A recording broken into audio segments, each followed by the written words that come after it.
पूरे प्रदेश में विभिन्न ट्रेड यूनियनों द्वारा 2 दिवसीय हड़ताल की जा रही है। इसी के चलते विभिन्न ट्रेड यूनियनों ने सिट्टू के बैनर तले हमीरपुर के गांधी चौक में धरना प्रदर्शन किया। यह धरना प्रदर्शन भोटा चौक से शुरू होकर गांधी चौक तक रैली के रूप में निकाला गया, जिसमें केंद्र व प्रदेश सरकार की जन विरोधी नीतियों को लेकर नारेबाजी की गई। वहीं धरना प्रदर्शन में भारी संख्या में मनरेगा मजदूरों ने बढ़ चढ़कर भाग लिया और केंद्र सरकार की जन विरोधी नीतियों के खिलाफ एकजुट होकर लामबंद हो गए हैं। वहीं सिट्टू प्रदेश सचिव कश्मीर ठाकुर ने कहा कि आज 10 केंद्रीय ट्रेड यूनियनों और फेडरेशन बैंक, पोस्टल, LIC आदि ने केंद्र व प्रदेश की भाजपा सरकार के खिलाफ एकजुट होकर धरना प्रदर्शन दिया।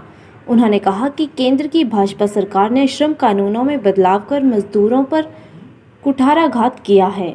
वहीं हड़ताल करने का अधिकार, इकट्ठा होने का अधिकार आदि सभी सरकार से छीन लिए हैं। आज 10 केंद्रीय ट्रेड यूनियनों और जो फेडरेशंस हैं, LIC, बैंक, पोस्टल, कोयला, इन तमाम फेडरेशनों की तरफ से संयुक्त रूप से हड़ताल है 28-29 को। देश की जो सरकार है उसकी नीतियों के खिलाफ पहले तो श्रम कानून बदल दिए सारे, हड़ताल करने का अधिकार, इकट्ठा होने का अधिकार, ये सारे अधिकार छीन लिए सरकार ने। और दूसरा है सबसे बड़ा हमला जो है, भारत सरकार हर क्षेत्र को बेच रही है। पोस्टल के कर्मचारी आए हैं, इसमें मर्जर हो रहा है, इनका DA फ्रीज कर दिया है।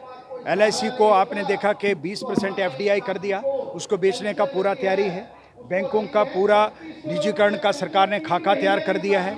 आपका रेलवे का पूरा, पहली बार रेलवे कई सालों के बाद हड़ताल पर गया है और प्रदर्शन वगैरह सारे कर रहे हैं। रेलवे का हड़ताल पर जाने का मतलब कि रेल को सरकार बेच रही है। इसलिए जो है आज पूरे देश में कोयला खदानों को, बंदरगाहों को, हवाई अड्डों को, एयर इंडिया तक को बेच दिया सरकार ने। ये सरकार कंगाल हो चुकी है, कंगाल हो चुकी है। जैसे कोई कंगाल होता है, अपना भांडा बर्तन बेचना शुरू करता है, ये सरकार भी वैसे कर रही है। इसलिए देश का कर्मचारी जो है इस सरकार की नीति के खिलाफ, जो पहला मजदूरों कर्मचारियों पर हमला है उसके लेबर लॉ बदलने का, दूसरा लेबर लॉ बदलकर फिर पूरे देश को बेचने का जो खाका तैयार कर दिया सरकार ने, इसको लेकर जो है हम लोग हड़ताल कर रहे हैं। दूसरा सबसे बड़ा हमला है ग्रामीण क्षेत्रों में। मनरेगा का मजदूर जो है उसका बजट जो है 25% कम कर दिया।